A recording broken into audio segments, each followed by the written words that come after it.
Hello and welcome to LNT Education. So friends, आज हम discussion करेंगे HDI. ये HDI क्या होता है? This is Human Development Index. Okay? Human development index के बारे में हम डिस्कशन करेंगे और इस रिपोर्ट है 2021-2022 फाइनेंशियल ईयर का. ओके, और 2022-2023 का नहीं आया है. We have to wait for this. I think it will come at the end of this year. तो जब आएगा तो हम उसको डिस्कशन करेंगे. अच्छा, ये और एक क्वेश्चन है बाय यूएनडीपी. ओके, ये जो HDI ranking human development index. Okay, तो यार इसका रैंकिंग कौन मतलब पब्लिश करता है? UNDP. UNDP means United Nations Development Programme. Okay, United Nations Development Programme. ये एक यूएन एजेंसी है यूएनडीपी. तो ये यूएनडीपी एचडीआई रैंकिंग को पब्लिश करता है. ये जो रिपोर्ट है 2021-2022 का. क्लियर? तो इसमें प्रीलिम्स में आपका क्वेश्चन आ सकता है, आएगा. कभी-कभी डायरेक्टली क्वेश्चन पूछता है. जो स्टेट पब्लिक सर्विस होता है एग्जामिनेशन, तो उसमें ये तो डायरेक्टली क्वेश्चन पूछता है. ओके, जो एचडीआई रैंकिंग कौन पब्लिश करता है? UNDP, United Nations Development Programme. अगर हम बात करेंगे इंडिया की, तो 2021-2022 फाइनेंशियल ईयर में भारत का रैंक कितना था? 132 आउट ऑफ 192 कंट्रीज. आपको पता होगा यूएन यूनाइटेड नेशंस में 192 कंट्रीज रजिस्टर्ड है. तो उनमें से हमारा भारत का रैंक कितना था? 132. ये भी डायरेक्ट क्वेश्चन कभी भी पूछता है, पूछ सकता है 100%. ये पूछता है 132. ओके, ये आपका 2 नंबर का क्वेश्चन पकड़ो. ये 2 नंबर, ये 2 नंबर, 4 नंबर का क्वेश्चन है. Very very important. Directly states PCS में पूछता है. ओके, अगर हम देखेंगे श्रीलंका और बांग्लादेश, तो उनका एवरेज अच्छा है. श्रीलंका कितना है? 73 आउट ऑफ 191. सॉरी, इट्स 191 है. 190 is okay. Sri Lanka 73 out of 191 and Bangladesh का स्कोर कितना था? 129 आउट ऑफ 191. सो ये इसका रैंक था. ओके, ये आपका रैंक्स. क्लियर? अच्छा, तो अगर हम इसको कंपेयर करेंगे श्रीलंका और बांग्लादेश से, हमारा भारत का कहीं ना कहीं खराब है. इस इंडेक्स में हमारा खराब है. उसका बहुत सारा रीजन होगा. मेन तो होगा आपका कोविड. तो कोविड के टाइम में देखो, भारत ना कितना बड़ा देश है, more than 145 crore population, vast country. तो कितना सारा डाइवर्सिफिकेशन है, कितना सारा रीजनल इनइक्वालिटी है. ओके, देखो ये जो होता है स्टेट टू स्टेट, कोई भी भारत का स्टेट होगा जो अच्छा ग्रोथ कर रहा है, जो अच्छा प्रोग्रेस कर रहा है, और कोई भी स्टेट है खराब प्रदर्शन कर रहे हैं, उसका बहुत सारा फैक्टर होगा. उसका मेन फैक्टर है कोविड. ये भारत में ही मतलब वर्ल्ड की बहुत सारा कंट्री है जिनका रैंकिंग के ऊपर ऐसा असर पड़ा है. तो ये आपको याद रखना पड़ेगा. जो इंडिया का रैंक कितना था? 132 आउट ऑफ 191. ये डायरेक्टली क्वेश्चन पूछ सकता है. क्लियर? और इसको कौन पब्लिश करता है? The UNDP, United Nations Development Programme. क्या करता है? एचडीआई, मतलब ह्यूमन डेवलपमेंट इंडेक्स. श्रीलंका का कितना रैंक था? 73 और बांग्लादेश का रैंक था 129. अच्छा, ये जो अपना एचडीआई रैंकिंग होता है, ये 4 बेसिक कंपोनेंट को लेकर होता है. 4 बेसिक कंपोनेंट्स को रिगार्ड करके, उसे बेसिस करके ये रिपोर्ट पब्लिश किया जाता है. क्या है वो 4?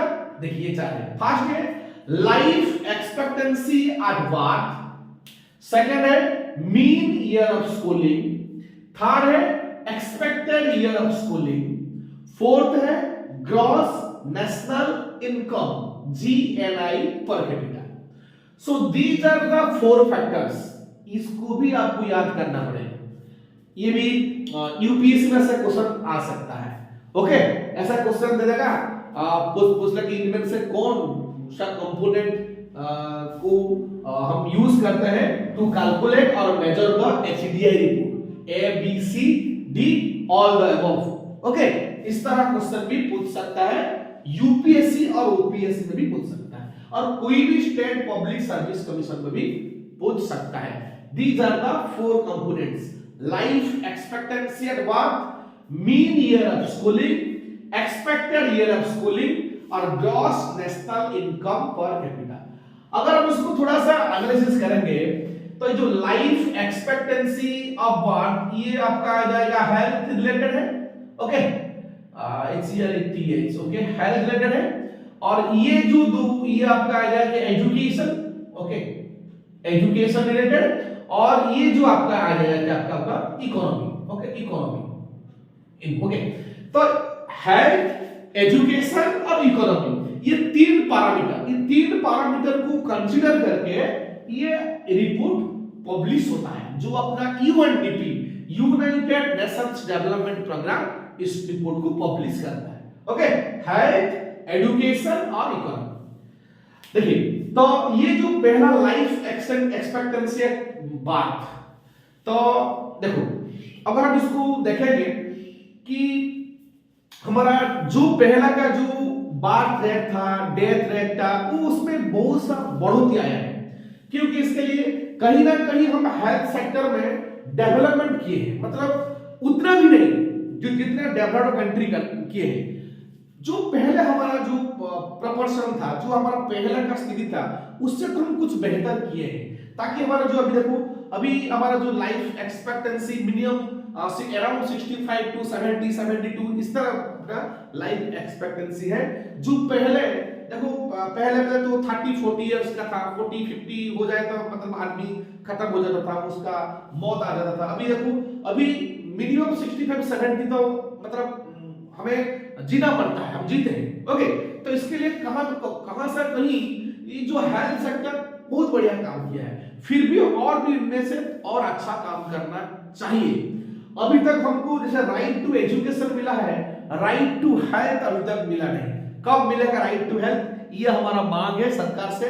Dear prime minister, the central government, तो आपको ये हमारा एक मांग है कि जैसे आप एजुकेशन को यूनिवर्सलाइजेशन कर दिए हैं, right to education article 21A में, ओके, उस तरह आप कब करेंगे राइट टू हेल्थ। आप हेल्थ के लिए बहुत मतलब कोशिश कर रहे हैं, जैसे आयुष्मान भारत स्कीम लाया है, जन औषधि मतलब जो आपका कार्यक्रम है, सेंटर आपने खोले हैं, बहुत सारा काम किए हैं। फिर भी हम चाहते हैं कि राइट टू हेल्थ, जैसे शिक्षा सबके लिए फ्री, ओके, अप टू जो प्राइवेट एजुकेशन, इस तरह कि हमारा यह मांग है कि राइट टू हेल्थ को भी आप मतलब एक फंडामेंटल राइट दीजिएगा। कब कोशिश कीजिए कि जैसे जितना जल्द हो सके, अगर आपका गवर्नमेंट जब तक है तब कोशिश कीजिए कि राइट टू हेल्थ को भी एक फंडामेंटल राइट कर दीजिए, ताकि जो देखिए ये जो अपना राइट टू हेल्थ, अगर हेल्थ को लेकर हमारा इंडिया में प्रॉब्लम क्या है कि ज्यादा से ज्यादा पैसा हम हेल्थ के लिए खर्चा करते हैं, बोलते हैं out of pocketing. Okay, out of pocket expenditure health के लिए बहुत होता है, क्योंकि देखो अभी पॉल्यूशन जिस तरह इसका लेवल बढ़ चुका है, जो अभी हम खा रहे हैं ना उसमें इतना मतलब पॉइजन है, मतलब वो हमारा शरीर में एंट्री होता है ना, तो ये this create so many diseases. Okay, तो इसको मतलब प्रोटेक्ट करने के लिए हमें मेडिकल जाना पड़ता है, और मेडिकल में तो देखो ये जो आयुष्मान भारत स्कीम है वो किसमें, वो जैसे जनरल के लिए नहीं है, मतलब क्या है, जनरल डिजीज के लिए नहीं है। अगर उसका कुछ एक्सीडेंट होगा या फिर कुछ ऑपरेशन वगैरह होगा, उसमें खर्चा के लिए वो आपको हेल्प करेगा। लेकिन आपका जो सिंपल जो बच्चों के लिए जो पकड़ लो फीवर है या फिर डिसेंट्री, ये कुछ के लिए ये स्कीम कुछ काम नहीं करते हैं। तो उसके लिए क्या होता है, उसका ट्रीटमेंट के लिए, उसका मेडिसिन परचेस करने के लिए तो हमें ज्यादा पैसा खर्चा करना पड़ता है, डॉक्टर को फीस देना पड़ता है। जैसे गवर्नमेंट हॉस्पिटल तो बहुत सारा है, फिर भी वो गवर्नमेंट सेक्टर हॉस्पिटल में मतलब कहां पर व्यवस्था है या पर कहां पे व्यवस्था नहीं, कहीं पे डॉक्टर सही टाइम पे आता है, कहीं पे डॉक्टर नहीं आते, इसलिए हमें क्या करना पड़ता है, हमें प्राइवेट क्लिनिक को जाना पड़ता है या फिर प्राइवेट हॉस्पिटल को जाना पड़ता है। तो इसलिए हमारा जो आउट ऑफ पॉकेट मतलब हेल्थ के लिए हम ज्यादा खर्चा करना पड़ता है। इसलिए हम मांग करते हैं कि अगर हो सके तो आप उसको राइट टू हेल्थ के फंडामेंटल राइट पे लिस्ट आउट कीजिए, ताकि ये तो आपका एक बहुत अच्छा होगा कि आपका गवर्नेंस का ये एक बहुत बड़ा पॉजिटिव इंपैक्ट क्रिएट करेगा। ओके, और देखिए ये मीन ईयर ऑफ स्कूलिंग और एक्सपेक्टेड ईयर ऑफ स्कूलिंग। देखो ये जो मीन ईयर ऑफ स्कूलिंग ना, तो स्कूलिंग का मीन ईयर होना चाहिए, अप टू इतना साल तक बच्चों को पढ़ना चाहिए। जैसे कर दिया कि 6 to 14 year, up to 8 class तक ना हर बच्चों को पढ़ना चाहिए। जैसे ज्यादा बच्चे आए वो अपना रजिस्ट्रेशन या फिर एनरोलमेंट करे, उनका अटेंडेंस बढ़े, ये जो ड्रॉप आउट रेट था, ड्रॉप आउट रेट को कम करने के लिए ये सब चीज किया गया, जैसे सर्व शिक्षा अभियान। ओके, तो इसमें जो मिड डे मील जो स्कीम लाया गया, तो वो बहुत हेल्पफुल हुआ कि बच्चों को अट्रैक्ट किया स्कूल को, स्कूल बच्चे आने लगे, या फिर आंगनवाड़ी सिस्टम जो किया जो बच्चों के लिए। तो ये इनमें से हमें कुछ तो सक्सेस मिला है कि ड्रॉप आउट रेट कम किए हैं, और एजुकेशन के लिए हमारा जो एजुकेशन जो लिटरेसी रेट है उनमें हमारा वृद्धि हुआ है। फिर भी एक चीज मैं बोलना चाहता हूं कि इसमें क्वालिटी एक कंसर्न होता है। ओके, कि हमारा जो क्वालिटी एजुकेशन है, जो क्वालिटी है, हम इसको कितना मेंटेन किए। हम तो क्वांटिटी मतलब क्वांटिटी को हम अचीव किए हैं, मतलब ड्रॉप आउट रेट को कम किए हैं, ज्यादा से ज्यादा बच्चों को स्कूल लाए हैं, उनका एनरोलमेंट बढ़ाया है। फिर भी जो क्वालिटी एजुकेशन उसमें कुछ ना कुछ कॉम्प्रोमाइज हुआ है। जो क्वालिटी एजुकेशन चाहिए बच्चों को, ये एजुकेशन सही नहीं मिल रहा है। अगर हम बात करेंगे उड़ीसा, दुख की बात कहना पड़ता है भाई, हम टीचर हैं, बच्चों को भी पढ़ाते हैं, और ओपीएससी वालों को यूपीएससी वालों को कभी भी अच्छा लगा तो लेक्चर भी मतलब जो एलएनटी एजुकेशन हम उसको लेक्चर अपलोड करते हैं। ये दुख की बात ये कि हमारा उड़ीसा की एजुकेशन सिस्टम बहुत खराब है। इसलिए मैं बोल रहा हूं, मैं हमेशा रिक्वेस्ट किया हूं, आज देखो अभी एग्जाम चल रहा है, क्लास 1 से लेकर क्लास 10 तक जो एग्जाम हो रहा है, एग्जाम सही तरह से नहीं हो रहा है। ओके, सिर्फ एग्जाम नाम को हो रहा है, एग्जाम में कुछ ना अकाउंटेबिलिटी है, ना कुछ ट्रांसपेरेंट वे में एग्जाम हो रहा है। एग्जाम का क्वेश्चन यूट्यूब या फिर इंस्टा सॉरी आपका जो टेलीग्राम में वायरल हो रहा है, बच्चे इसको लेकर पढ़ रहे हैं, मतलब बच्चे ना बुक नहीं पढ़ते हैं, बच्चे बोलते हैं ये तो सब इजी हो गया यार, एग्जाम क्यों पढ़ेंगे, एग्जाम के लिए क्यों हम कोशिश करेंगे, क्यों पढ़ाई करेंगे, सब कुछ मिल रहा है फ्री में, चलो क्वेश्चन मिल गया, आंसर मिल गया, चलो उसको पढ़ लो, रट लो, एग्जाम दे दो, खत्म, कदम मार के पेरेंट्स को चलो हमारा बच्चा अच्छा किए। ये जो सिस्टम अभी चल रहा है ना, इसे बंद करना चाहिए। ओके, तो इसमें जो क्वालिटी खराब होते हैं, जो आने वाला पीढ़ियां होता है ना, उनके लिए बहुत बैड इंपैक्ट पड़ता है। तो ये जो बच्चे जो अपना फ्यूचर होंगे, तो मैं क्या भाई डर लग रहा है भाई, बहुत डर लग रहा है कि ये आगे जाके करेंगे क्या, कि हम उनका पर क्या एक्सपेक्टेशन रखते हैं। ये तो मतलब कुछ नहीं जान रहे। कोविड के बाद आपको पता होगा कि हमारा एजुकेशन सिस्टम बहुत हार्मफुल हुआ था, फिर उसके बाद भी ये जो मतलब बच्चों को पास करने के लिए ये जो टेक्निक है, ये बहुत बड़ा बैड इंपैक्ट हमारा एजुकेशन के फील्ड पर अब गिरेगा।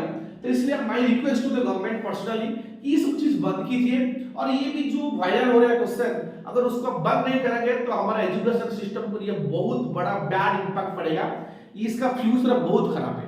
ओके, चलिए देखते हैं gross national income per capita income को पता होगा, और जो आपका नेशनल इनकम को अगर हम टोटल पॉपुलेशन से डिवाइड करेंगे तो उसको बोलते हैं अपना per capita income, gross national income. Okay, इसमें देखिए ये जो स्टेट टू स्टेट वेरी करते हैं, ये है ना जो आपका जो स्टेट टू स्टेट वेरी करता है, कोई स्टेट का पर कैपिटा इनकम ज्यादा होगा तो किसी का कम होगा। ओके, तो इसके लिए क्या होता है ना, उसका असर भी गिरता है एचडीआई रैंकिंग पर। ओके, देखिए एचडीआई स्कोर का जो होता है, एचडीआई का स्कोर होता है 0 to 1। Okay, 0 to 1। इसमें कुछ डाटा है, मैं आपको बोलना चाहता हूं। देखिए दिल्ली, गोवा, केरला, सिक्किम, चंडीगढ़, ओके, जो उनका स्कोर है कितना, हाईएस्ट स्कोर है 1, वो 0 से 1 तक होता है इसके बीच में। ये जो दिल्ली, गोवा, केरला, सिक्किम, चंडीगढ़, तो उनका स्कोर है 0.79 है, नियर अबाउट 0.8। अच्छा, बढ़िया स्कोर है, that is comparable to east European nations. जो यूरोपियन नेशन है, यूरोपियन नेशन आपको तो बहुत डेवलप्ड नेशन है, तो उनका साथ है कंपेयर, मतलब ये जो पांच, ये जो इनमें से गोवा, केरला, सिक्किम, ये तीन स्टेट और ये दिल्ली और चंडीगढ़, ये आपका जो दो यूटीज, ओके, तो इन पांचों का स्कोर अगर देखेंगे तो अच्छा है 0.799 compare to east European nations, ये अच्छा कर रहे हैं। और जो 19 स्टेट है इनमें से कौन आएगा, केरला, महाराष्ट्र, तमिलनाडु, ओके, हरियाणा, पंजाब, तेलंगाना, गुजरात, आंध्र प्रदेश, इनका भी कंपैरेटिवली अच्छा है, जैसे 0.72, 0.79, जैसे यूएसए, यूके, तो उनका इस तरह है, ओके, 0.72, 0.79 है, तो ये अच्छा है, ओके। अगर आप बॉटम 5 स्टेट देखेंगे ना, बिहार, यूपी, महाराष्ट्र, सॉरी मध्य प्रदेश, झारखंड, असम, बिहार, उत्तर प्रदेश, मध्य प्रदेश, झारखंड, असम, इसका जो मीडियम लेवल है, okay, up to 0.5, 0.6 medium level तक उनका स्कोर है, एचडीआई मतलब कंटिन्यूस स्कोर है। अगर पोर परफॉर्मेंस देखेंगे ना, उड़ीसा, राजस्थान, वेस्ट बंगाल, ये तीन स्टेट का poor performance lower than the national average से और भी खराब है। और उसको कंपेयर करें क्या पता है आपको, कंगो, केन्या, घाना, नामीबिया, जो अफ्रीकन स्टेट है, अफ्रीकन स्टेट में से और भी खराब है इन स्टेट का, उड़ीसा, राजस्थान, वेस्ट बंगाल। ये मेरा रिपोर्ट नहीं है भाई, ये है यूएनडीपी का रिपोर्ट, ये पब्लिश हुआ था द हिंदू में, ओके, द हिंदू न्यूज़पेपर में पब्लिश हुआ था। देखो ये 2 दिन का पेपर होगा, 2 दिन पहले जो पेपर है इस पर ये पब्लिश हुआ था। ये मैं अपना रिपोर्ट नहीं बोल रहा हूं, द हिंदू का एक रिपोर्ट है जो यूएनडीपी पब्लिश किया था, ओके। ये मतलब देखो ये पूरा खराब परफॉर्मेंस है। आपको पता है उड़ीसा में क्वालिटी ऑफ लाइफ क्या है, उड़ीसा में एजुकेशन क्या है, ड्रास्टिकली वेरी बैड है यार, ओके। उड़ीसा, राजस्थान, वेस्ट बंगाल, तो देखिए उनका देखिए स्कोर कितना 0.3 से 0.5, वो lower than the national average, below than the Congo, Kenya, Ghana, Namibia, ये जो अफ्रीकन स्टेट है, पोर स्टेट है, उनमें से भी घटिया है। देखिए जब उसको ये जब हम उसको मतलब मीन निकालते हैं तो इसका असर गिरता है जो नेशनल एचडीआई, तो इसलिए क्या होता है, खराब होता है, क्या खराब होता है अपना जो रैंक देखो 130। हाँ, इस अगर मानेंगे 60% अच्छा कर रहे हैं, ओके, 60% अच्छा कर रहे हैं, ये 40% जो स्टेट है ना वो घटिया कर रहे हैं, मतलब बहुत खराब कर रहे हैं, तो इसका असर पड़ता है हमारे एचडीआई रैंक पर। कब सुधरेगी, अगर जब सुधरेगा तब अच्छा होगा, नहीं सुधरेंगे तो अब नेशनल एवरेज खराब होगा, ओके। तो कौन सा स्टेट को अच्छा करना पड़ेगा, देखो उड़ीसा, राजस्थान, वेस्ट बंगाल, बिहार, यूपी, एमपी, हरियाणा, ये कब सुधरेंगे, ओके। बिहार, यूपी, मध्य प्रदेश, झारखंड, असम, उड़ीसा, राजस्थान, वेस्ट बंगाल, ये जो 5 स्टेट, 7-8 स्टेट है, 8 स्टेट हो गया, 1 2 3 यस 8 स्टेट, ये जब 8-9 स्टेट ना सुधरेंगे तब उसका असर अच्छा मिलेगा, मतलब एचडीआई रैंक अच्छा होगा, ओके। और देखिए एक चीज, इस देश का भी जो बोलते हैं कि इनइक्वालिटी बहुत बड़ा है यार, बहुत बड़ा गैप है, दैट इज रीजनल डिस्पैरिटी से बोलते हैं। देखो 10% इंडियन पॉपुलेशन कंट्रोल 77% वेल्थ, मतलब 10 लोगों के पास 77 रुपया है, ओके। अगर हम 100 लोग और 100 रुपया लेंगे, सिंपली कैलकुलेशन करेंगे, 10 लोगों के पास है 77 रुपया, और 90 मतलब और जो 90 बचे ना लोग उनके पास है सिर्फ 23 पैसा, 23 रुपया, 23%, 90% इंडियन पॉपुलेशन 23 रुपया, अंडरस्टूड। अगर हमारा टोटल इकोनॉमी को 100 रुपया लेंगे और टोटल पॉपुलेशन को 100 लेंगे, 100 पॉपुलेशन में 10 लोगों के पास 100 रुपया से 77 रुपया है, और 90 लोग के पास सिर्फ 23 रुपया, 23 रुपया है। इस तरह उसको परसेंटेज में देखेंगे तो 10% Indian population controls 77% wealth and 90% of Indian population controls 20. What a huge gap! That's a huge gap. Okay. इस गैप को फुलफिल करना चाहिए, इस गैप को तो मेंटेन कंट्रोल करना चाहिए, ओके। हम 50-50 देंगे, 50-50 नहीं कर सकते हैं, फिर भी इसको थोड़ा सा कम करना चाहिए, जो इनइक्वालिटी इस गैप है इसको थोड़ा कम करना चाहिए, ओके। तो ये जब तक नहीं कम होगा तो इस तरह इकोनॉमिक और बैड इंपैक्ट गिरने वाला है, ओके। तो ये था आपका एचडीआई रिपोर्ट। तो ये आपका प्रीलिम्स में क्वेश्चन इसमें 2-4 को आ सकता है, तो इसलिए प्लीज फास्ट से लास्ट तक इसको देखिए। कुछ कमेंट है तो कमेंट कीजिए। आई थिंक ये आप लोग के लिए बहुत अच्छा होगा, मतलब ये लेक्चर आप लोग के लिए मतलब फ्रूटफुल होगा, आपका एग्जाम के लिए बहुत हेल्प करेगा। इसलिए अगर अच्छा लगे ये lecture, like, share, comment and subscribe also, so that we will provide good type of content for you my dear friends. आज के लिए इतना। जय हिंद, जय जगन्नाथ।